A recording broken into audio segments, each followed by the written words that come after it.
Welcome student. तो स्वागत है दोस्तों आप सभी लोगों का आपके अपने यूट्यूब चैनल राजन क्लासेस में। तो आज की इस वीडियो में हम बात करेंगे, देखिए प्रश्न पत्र का जो कोडिंग है 316 ZW। तो कक्षा 12वीं वाले का जो अंग्रेजी का परीक्षा था आज का पेपर, जो कि हम सॉल्व करके पूरा आपको दिखाने वाले हैं। तो चलिए फटाफट वीडियो को लाइक कर दीजिएगा और चैनल को सब्सक्राइब नहीं किया तो सब्सक्राइब कर लीजिएगा। बहुत ही अच्छा पेपर गया होगा दोस्तों, उम्मीद करते हैं आप लोगों का, क्योंकि पेपर बहुत ही सिंपल आया था।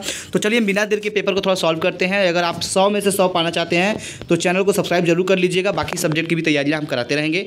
तो सबसे पहले ध्यान दीजिएगा, आपका पेपर जो है ABCD में दिया गया है, यानी सेक्शन A और BCD करके दिया गया है।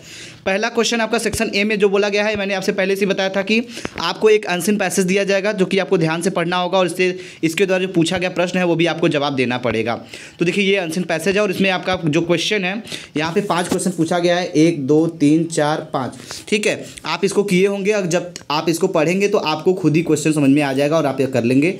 आपको 3-3 नंबर का क्वेश्चन दिया गया है। ठीक है, बेसिकली हम बात करेंगे सेक्शन नंबर बी में। तो सेक्शन नंबर बी में जो दिया गया है, देखिए ध्यान दीजिए, इसमें आपको बोला गया था क्या, राइट एन आर्टिकल, ठीक है, on any one of the following topics about 100 to 150 words, यानी 100 से 150 शब्द के अंदर आपको लिखना है। इन सब पे आर्टिकल लिखना है, जो कि बेटा आपको मिलेगा 10 नंबर। ध्यान दीजिएगा, तो यहाँ पे आपका क्लियर हो जाना चाहिए। ये जो टॉपिक दिया गया है 3 टॉपिक, यहाँ से आपको किसी एक टॉपिक पे आपको ऐसे लिखना है, आपने लिखा होगा। ठीक है, क्वेश्चन नंबर तीसरा में देखिए क्या बोला जा रहा है बेटा, यहाँ पे बोला जा रहा है तीसरे में, write a letter to editor of a national daily expressing your concern, ठीक है, against unfair practice in competitive examination. आप इसके लिए आप एप्लीकेशन लिख सकते हैं बेटा।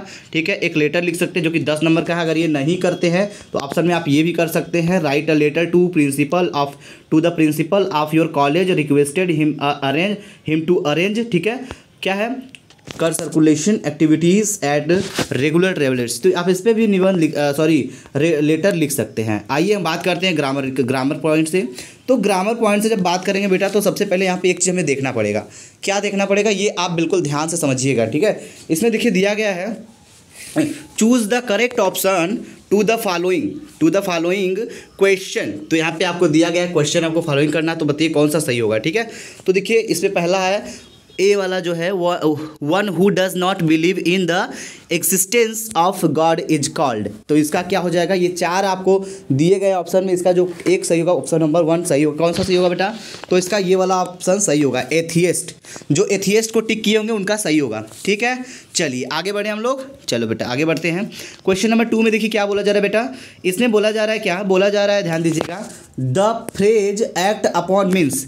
तो ये जो फ्रेज है एक्ट अपॉन का मतलब क्या होता है, तो यहाँ पे आपका क्या हो जाएगा, देखिए, टू वर्क हार्ड, कठिन परिश्रम से, to conduct, to follow suggestion, to advice. तो यहाँ पे आपका सही जो होगा बेटा वो हो जाएगा टू फॉलो सजेशन, यानी कि 4th वाला ऑप्शन आपका राइट होगा। ठीक है, इसके बाद हम चलेंगे क्वेश्चन नंबर सी में। ये देखिए सी वाला जो है ऑप्शन में, the synonyms of controversy is. दो सिनोनिम्स से कंट्रोवर्सी का वो क्या कहलाएगा, तो ये आपका हो जाएगा, फाइट दिया गया है, एग्रीमेंट दिया गया है, रिजोल्यूशन दिया गया है, डिस्प्यूट दिया गया है। तो देखिए कंट्रोवर्सी मतलब होता है विवाद, ठीक है, तो ये डिस्प्यूट हो जाएगा। डिस्प्यूट का भी क्या होता है, विवाद होता है। तो ऑप्शन ये वाला सही होगा आपको। ठीक है, नेक्स्ट क्वेश्चन चलते हैं।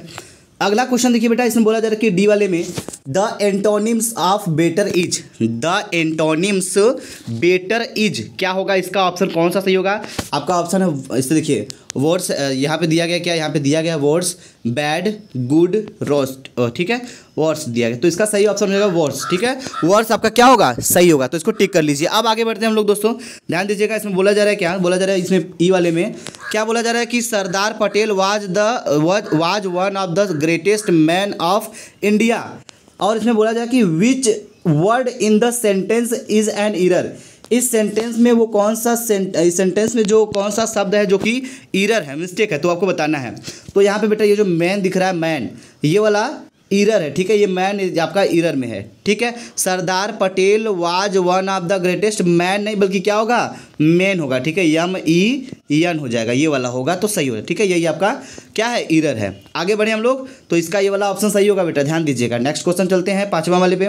बोला जा रहा है क्या, चेंज, देखिए, the change any one of the following in direct, ठीक है, इन इनडायरेक्ट स्पीच। चलिए पहला देखिए क्या बोला जा रहा है, Sita said to Rita, are you well, ठीक है, क्वेश्चन मार्क। तो इसका इनडायरेक्ट हमें बनाना है, तो इसका हो क्या जाएगा, ध्यान से सुनिएगा और नोट करिए, पेन कॉपी लिए रहिए।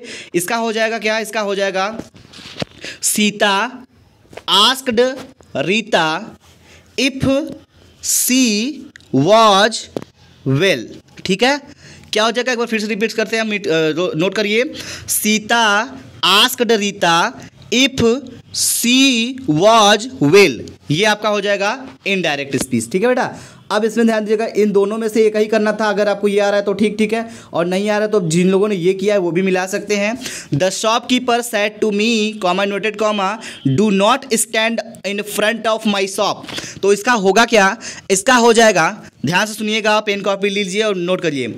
The shopkeeper ordered me comma noted comma हटा देंगे, not to stand in front of this shop.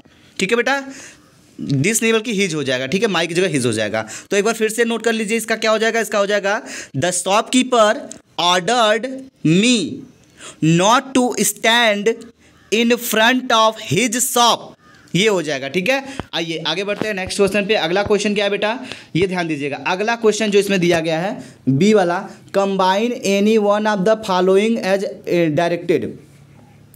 पहला वाला जो सेंटेंस दिया गया है, इसको क्या करना है, इसको चेंज करना है, किस में करना है बाबू, ये करना है आपको इनटू कंपाउंड सेंटेंस में। तो चलिए इसको समझ लीजिए, बोला क्या जरा, पहला इसमें दोनों में से एक ही करना है, हम आपको दोनों बता दे रहे हैं, जिसका सही होगा वो अपना मिला लेंगे। ठीक है, my friend is not intelligent, my friend is not diligent. तो इसका होगा क्या, इसका हो जाएगा, ध्यान से नोट करिए, my friend is not intelligent, ठीक है, एंड डिलीजेंट। तो क्या हो जाएगा, my friend is not intelligent and diligent. ठीक है बेटा, सेकंड वाले चलते हैं। जो सेकंड वाला है, the question is too difficult. ठीक है, the question is too difficult to solve. इसको करना है कॉम्प्लेक्स सेंटेंस में। तो क्या हो जाएगा इसका, इसका हो जाएगा कॉम्प्लेक्स सेंटेंस में जब बनाएंगे तो इसका हो जाएगा क्या, द क्वेश्चन, ठीक है, the question is so difficult that it could not solve. क्या हो जाएगा इसका, फिर से रिपीट कर रहे हैं, नोट करिए, the question is so difficult that it could not solve. ठीक है बेटा, नेक्स्ट क्वेश्चन है आपका, क्या है इसमें, देखिए बोला जा रहा है क्या, इसमें बोला जाएगा change any one of the following as directed. ये जो दिया गया है, इन दोनों में से एक को क्या करना है, आपको चेंज करना है इनटू पैसिव में, दोनों में। तो हम आपको दोनों करके दिखाएंगे, ये वाला भी और ये वाला भी। तो देखिए क्या हो जाएगा, she did not help the poor man. क्या है, she did not help the poor man. इसको चेंज करना है किसमें, इनटू पैसिव वॉइस में। इसका पैसिव वॉइस होगा क्या बेटा, नोट करिए, द पुअर मैन। देखिए कौन सा है, हाँ, इसका हो जाएगा the poor man was not helped by her. क्या हो जाएगा, द पुअर मैन, ठीक है, was not helped by her. ये आपका राइट होगा बेटा। ठीक है, और ये क्वेश्चन आपका 2 नंबर का हो गया कंप्लीट। अब बात करेंगे दूसरा वाला। देखिए दूसरे वाले में क्या बोला जा रहा है, दूसरे वाले में जो बोला जा रहा है, complete this work at once. इसको क्या करना है, इसको इनटू पैसिव वॉइस में चेंज करना है। ठीक है, तो जब पैसिव वॉइस में चेंज करना है तो बोला क्या जा रहा है, complete this work at once. इसका क्या हो जाएगा, इसका हो जाएगा लेट दिस वर्क, ठीक है, let this work be completed at once. क्या हो जाएगा इसका, इसका हो जाएगा let this work be completed at once. ये हो जाएगा बेटा राइट। अब हम बात करेंगे थोड़ा सा सेकंड, इस डी वाले पे, 2 नंबर का ये भी है। इसमें बोला जाए correct any one of the following sentence. तो ये जो दिया गया है इसमें से आपको करेक्ट करना है। तो चलिए पहला दिया है क्या, माई चेयर इज ब्लैक। तो ये इसमें कोई मिस्टेक नहीं है, ये बल्कि ऑलरेडी पहले से ही ठीक ठाक है, सही है, यानी कि करेक्ट है। इसको आप बनाने की कोशिश मत करिएगा, my chair is black he right होगा। ठीक है, सेकंड वाला बोला जा रहा है rich man should help the poor. इसका क्या होगा, इसका हो जाएगा द रिच मैन, ठीक है, ध्यान सुनिएगा, the rich man should help the poor. ये आपका हो जाएगा। ठीक है, अब आगे बढ़ते हैं हम लोग। देखिए क्वेश्चन नंबर ई में क्या बोला जा रहा है, to use any one of the following pair of word in your own sentence to make the difference in their meanings clear. तो यहाँ पे बोला जा रहा है साफ साफ कि यहाँ पे दो शब्द दिया गया है, दो वर्ड दिए गए हैं जो कि इनका मीनिंग क्या है, सेम है, ठीक है, प्रोनाउंसिएशन सेम है, लेकिन इसका अर्थ क्या है, भिन्न भिन्न है। इन पे आप एक क्या करेंगे, एक सेंटेंस बनाएंगे इसमें से एक जोड़े का और इसमें अंतर स्पष्ट करेंगे साफ साफ। तो चलिए सबसे पहले समझिएगा, कॉम्प्लीमेंट कॉम्प्लीमेंट इनका प्रोनाउंसिएशन सेम है बट स्पेलिंग अलग है और उसका अर्थ भी अलग है।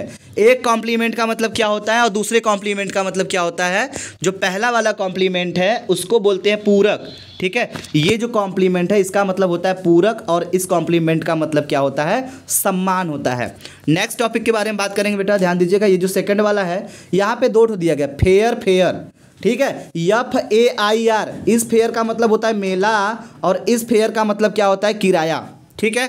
तो ये आपका मैंने सॉल्व कर दिया। इसके बाद बेटा ध्यान दीजिएगा, आपको मैंने पहले ही बताया था 5 नंबर कोई रोक नहीं सकता। किस तरह से आपको क्वेश्चन दिया होगा, आपको देखिए ये दिया गया है, इसको ट्रांसलेट करना है हिंदी टू इंग्लिश में, हिंदी टू इंग्लिश में ट्रांसलेट करना है। 5 नंबर का क्वेश्चन है। इसके बाद देखिए यहाँ पे आपके दिया गया लिटरेचर से क्वेश्चन दिया है, इसको आप लोगों ने किया ही होगा।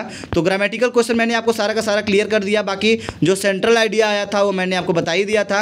उम्मीद करेंगे आपको ये सारा सेट का सॉल्यूशन समझ में आ गया होगा बेटा। यदि आपको समझ में आ गया तो वीडियो को लाइक कर दीजिएगा, चैनल को सब्सक्राइब नहीं किया तो चैनल को सब्सक्राइब जरूर कर लीजिएगा। नेक्स्ट पेपर बायोलॉजी हो या मैथ हो उसके लिए आप अपडेट रहिएगा। अगर आपके पास कोई और कोडिंग का पेपर है तो उसको प्रोवाइड करा सकते हैं, उसका भी सॉल्यूशन हम तुरंत आपको प्रोवाइड कराएंगे, ठीक है। सो थैंक यू दोस्तों, मिलते हैं आपसे एक नेक्स्ट और जोरदार वीडियो में, तब तक के लिए जय हिंद जय भारत।